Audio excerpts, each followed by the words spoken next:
ذرا ایک ایسی دنیا کے بارے میں سوچیں جو تباہی کے بالکل کنارے پر کھڑی ہو، جہاں بڑی بڑی تہذیبیں بکھر رہی ہوں اور امید تقریباً ختم ہو چکی ہو۔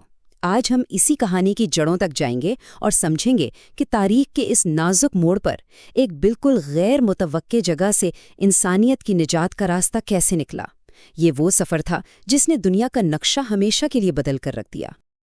اور یہ سفر شروع ہوتا ہے عرب کی سرزمین سے، ایک ایسی جگہ جہاں کا تاروں بھرا آسمان شاعروں اور مسافروں کو سوچنے پر مجبور کر دیتا تھا۔ دیکھیے، یہ صرف کوئی جغرافیائی علاقہ نہیں تھا، بلکہ یہ ایک ایسی جگہ تھی جہاں لگتا تھا کہ الفاظ اور کہانیاں بس ہوا میں تیر رہے ہیں، اور یہیں پر ایک بہت بڑی تبدیلی کی بنیاد رکھی جا رہی تھی۔ تو آخر کیا خاص بات تھی اس سرزمین میں؟ چلے سب سے پہلے اسی کو دیکھتے ہیں، یہ سمجھنے کی کوشش کرتے ہیں کہ عرب کی دلکشی، وہاں کی شاعری اور وہاں کے لوگوں کی جو کمال کی صلاحیتیں تھیں، انہوں نے مل کر کیسے ایک ایسی تحریک کی بنیاد رکھی جو پوری دنیا میں پھیل گئی۔ دیکھیں، عرب کی سرزمین ایک طرح سے تضادات کی جگہ تھی۔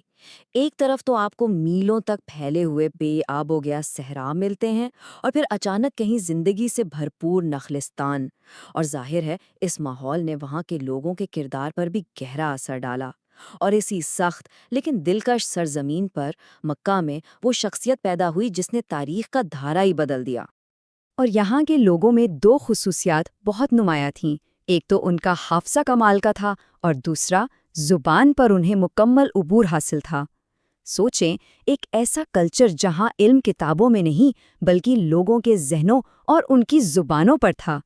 تو یہ صرف کوئی ہنر نہیں تھا، یہ تو ان کی بقا کا سوال تھا، ان کی پہچان تھی۔ اچھا، ان کی صلاحیت کا اندازہ لگانا ہے نا، تو یہ ایک واقعہ سنیں۔ حماد نامی ایک عالم سے خلیفہ ولید بن یزید نے پوچھا تو اس نے جواب دیا، میں آپ کو حروف تہجی کے ہر حرف پر 100 لمبی نظمیں سنا سکتا ہوں، اور یہ سب اسلام کے آنے سے پہلے کے شاعروں کی لکھی ہوئی ہیں۔ ذرا سوچیں تو، حروف تہجی کے ہر ایک حرف پر 100 لمبی لمبی نظمیں، مطلب ہزاروں نظمیں، اور وہ بھی لفظ بہ لفظ، صرف اور صرف یادداشت کے بل پر۔ کمال ہے۔ تو زبان پر یہ جو ان کی بے مثال مہارت تھی نا، اسی وجہ سے جیسا کہ ماخذ میں بتایا گیا ہے، عربی زبان کو اللہ کے آخری پیغام کی حفاظت کے لیے چنا گیا۔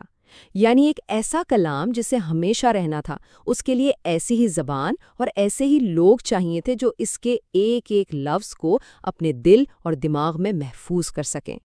لیکن ایک طرف جہاں عرب میں زبان اور شاعری اپنے عروج پر تھیں، وہیں باقی دنیا کا حال بہت برا تھا۔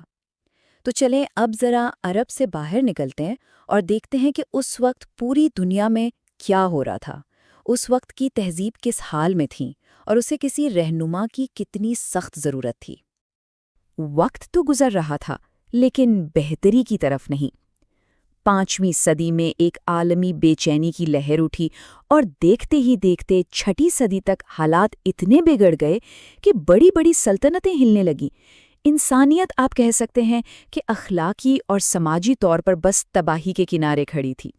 سوچیں، 4,000 سال کی انسانی محنت، علم، ترقی، بالکل سب کچھ داؤ پر لگا ہوا تھا۔ ایسا لگ رہا تھا کہ انسانی تہذیب کی جو اتنی بڑی عمارت صدیوں میں بنی تھی نا، وہ اب خود ہی گرنے والی ہے۔ یہ کوئی چھوٹا موٹا بحران نہیں تھا، یہ تو ایک پورے دور کے خاتمے کی شروعات لگ رہی تھی۔ تو ایسے میں جب ہر طرف افراتفری ہو، جب سارے پرانے راستے بند ہو جائیں، تو پھر رہنمائی کہاں سے ملے گی؟ کون آئے گا جو اس بکھرتی ہوئی دنیا کو سنبھالے گا، اسے کوئی نئی راہ دکھائے گا؟ یہ سوال اس وقت کی پوری انسانیت کے ذہن میں تھا۔ اور اس بڑے عالمی بحران کا جواب ایک شخص کے ذاتی سفر میں چھپا ہوا تھا۔ تو اب چلتے ہیں اس پوری دنیا کے شور سے بہت دور، مکہ کی پرسکون خاموش تنہائیوں میں۔ یہاں حضرت محمد صلی اللہ علیہ وسلم اپنی زندگی کے ایک بہت اہم موڑ پر تھے، ایک ایسی تیاری کر رہے تھے جو آگے چل کر پوری دنیا کو بدلنے والی تھی۔ عمر تھی 38 سال، اور اس عمر میں ان کی زندگی میں ایک بڑا بدلاؤ آیا۔ دنیا کے ہنگاموں سے، کاروبار سے، ان سب سے دور ہو کر انہوں نے تنہائی اور گہری سوچ بچار کو اپنا معمول بنا لیا۔ یہ کوئی چھٹی نہیں تھی، بلکہ یہ ایک گہری روحانی تلاش کی شروعات تھی۔ اور یہ سفر بھی آہستہ آہستہ آگے بڑھا۔ پہلے تو شہر کے شور سے دور بس تنہائی میں وقت گزارنا شروع کیا، پھر یہ سلسلہ اور گہرا ہوتا گیا۔ اب وہ کھانا پانی ساتھ لے کر غار ہرا کی مکمل خاموشی میں جانے لگے، اور وہاں دنیا سے بالکل الگ تھلگ ہو کر کئی کئی دن اور ہفتے بس ایک اللہ کی یاد میں گزار دیتے۔ تو یہ دنیا سے بھاگنا نہیں تھا، بلکہ یہ اس ٹوٹتی ہوئی دنیا کے شور کے بیچ ایک پرسکون روحانی سفر تھا۔ ایک طرف دنیا بکھر رہی تھی اور دوسری طرف ایک انسان اپنی روح کو جوڑ رہا تھا، کائنات کی سب سے بڑی سچائی کو ڈھونڈ رہا تھا۔ اور بس یہ وہ مقام ہے جہاں کہانی کے دونوں حصے آ کر مل جاتے ہیں۔ ایک طرف وہ دنیا جو کسی رہنما کے لیے پکار رہی تھی، اور دوسری طرف وہ انسان جو اس رہنمائی کے لیے پوری طرح تیار ہو چکا تھا۔ اب وقت آ گیا تھا کہ انسانیت کو وہ روشنی ملے جس کا اسے انتظار تھا۔ تو تاریخ کے اسی نازک ترین لمحے میں، جب انسانیت کو سب سے زیادہ ضرورت تھی، اللہ نے انہی لوگوں میں سے ایک رسول کو مبعوث فرمایا، اور مشن بالکل صاف تھا: لوگوں کو جہالت کے اندھیروں سے نکالنا ہے اور ایمان کی روشنی کی طرف لے کر آنا ہے۔ تو خلاصہ یہ ہے کہ مشن کیا تھا؟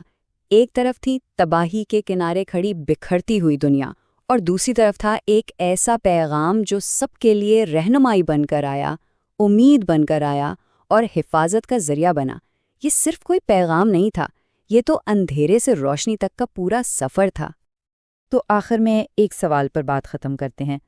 اگر ایک زبان کو ایک ایسے پیغام کی حفاظت کے لیے چنا گیا جسے ہمیشہ رہنا تھا، تو یہ بات خود ان الفاظ کی طاقت کے بارے میں کیا بتاتی ہے جو اس زبان میں موجود ہیں؟